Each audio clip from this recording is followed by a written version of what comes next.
জানি জানি তোমাদের মধ্যে অনেকেই আমার ভিডিও দেখতে খুব পছন্দ করো এবং অনেকে মেসেজে জিজ্ঞাসাও করেছো দিতে ভিডিও কেন দিচ্ছ না। আসলে বিয়ের চাপের কারণে বেশ কিছুদিন ভিডিও দিতে পারিনি, তবে এবার রেগুলার দেওয়ার চেষ্টা করব।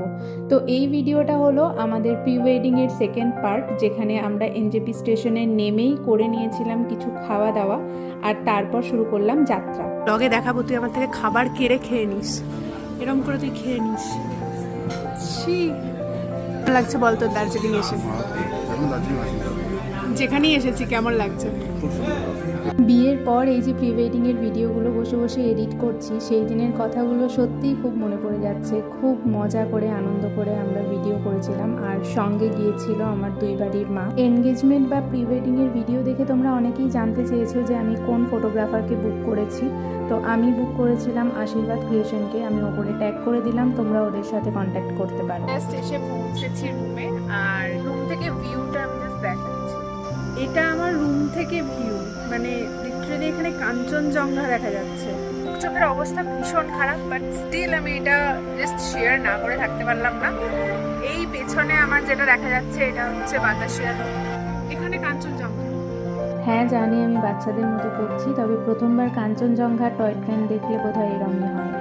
এখন রেডি হওয়া স্টার্ট করেছি। প্রথমে কথা ছিল যে এতে তারপরে আমরা যাবো শুটের জন্য, কিন্তু তারপরে এখন ফটোগ্রাফার দাদারা এসে বললো যে না, আগে রেডি হয়ে নাও, একেবারে খাওয়া দাওয়া করে বেরিয়ে যাবো, কারণ একবার রুমে ঢুকলে আর কারোর যেতে ইচ্ছা করবে না।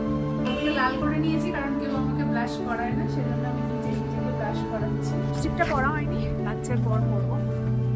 সে হাই। এরকম সুন্দর একটা হোমস্টের ভিউ প্লাস এত সুন্দর গরম গরম ধোঁয়া ওঠা বাঙালি খাবার দেখে এই হোমস্টেটার কথা তোমাদেরও জানতে ইচ্ছা করছে তো? ঠিক আছে, তাহলে শুনে নাও। Is our property owner, please tell your name Akash Chhetri और आपका होमस्टे का नेम। प्लीज भी होम स्टे और Akash service apartment. Okay darling, thank you. এরপরেও তোমাদের যদি মনে হয় ফোন নাম্বার লাগবে, তোমরা আমাকে ইনবক্স করতে পারো, আমি ফোন নাম্বার দিয়ে দেবো। তো খাওয়া দাওয়ার পর কথা মতো চলে গিয়েছিলাম ম্যাল রোডে শ্যুট করার জন্য, আর আমাদের বাহিনী পুরো রেডি। হোপের সামনে গিয়ে দেখি সেখানে লাইন দিয়ে ফটো তুলতে হচ্ছে। ওয়েডিং শুট করতে এসে কেমন লাগছে? লাগছে, ভালোই লাগছে।